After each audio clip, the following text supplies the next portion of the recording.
Так, хороший вопрос. Чем отличается выкладываемая мной в живом журнале и во ВКонтакте и в других социальных сетях информация от официальной медицины? Значит, с одной стороны, разница там не столь кардинальная, как кажется. С другой стороны, разница как раз таки очень сильная. Скорее всего, все дело в принципе подхода. Современная, то бишь официальная медицина, рассматривает человека как набор различных систем. В результате этого произошло разделение специалистов по узким специальностям. Вот. И им достаточно сложно, скажем так, собрать всю картину целиком. Есть один, это терапевт, который пытается это сделать, но он просто терапевт. А тот принцип подхода, который изложен в выкладываемых мною материалах, предусматривает рассматривание человеческого организма как единой, саморегулируемой, самовосстанавливающейся системы. Единой. На мой взгляд, это совершенно правильно. Да, в общем-то, и практика это подтверждает. А практика – это критерий истины все-таки. Все дело в том, что нельзя рассматривать человека как просто, извините, набор органов, да, объединенных в одних границах. Все органы абсолютно взаимосвязаны, как я сказал, это действительно общая, единая, цельная система.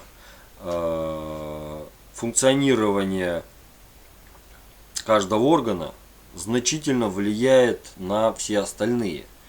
Даже если этого, там, я не знаю, не понимают или не хотят понимать те же самые медики, например. Вот. Какие примеры можно привести? Ну, есть такое расхожее мнение о том, что иммунитет это... А что такое иммунитет?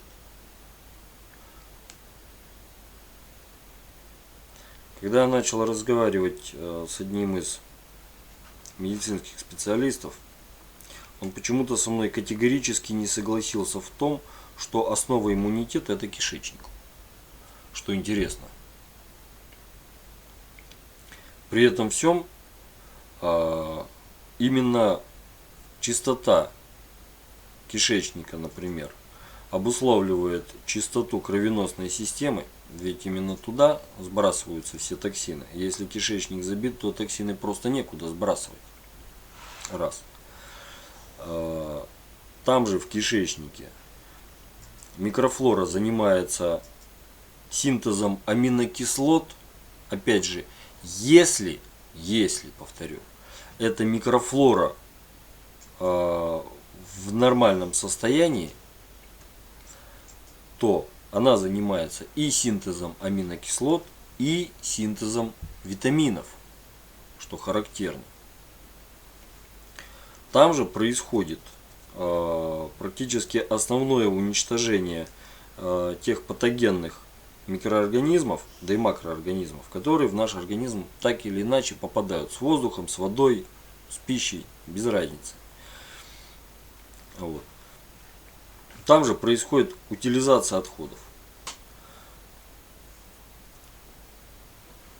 Если эту систему нарушить, человек на иммунитет рассчитывать уже не может. Что ты с ним не делай, но если у человека нарушена микрофлора, что называется дисбактериоз, все, после этого можно начинать запасаться белыми тапочками. Рано или поздно конец придет.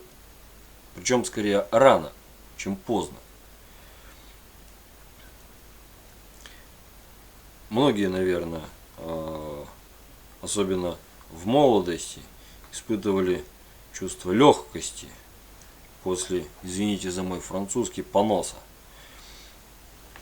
Это как раз таки и говорит о том, что в организм попал какой-то токсин, а в переводе на русский яд. Так оно, кстати, и понятнее происходит. Организм от него избавился просто-напросто, самым простым способом сбросил.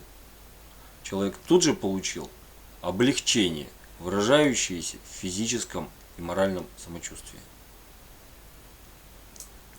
Вот по большому счету, как-то если вкратце, то вот оно так. Те методики, которые изложены в материалах выложенных, они не опираются, вернее, они не оглядываются на каких-то медицинских светил. Они не оглядываются на то, признали этот факт или не признали этот факт в мировой медицине. Мне, например, это признание просто-напросто, как говорится, до лампочки.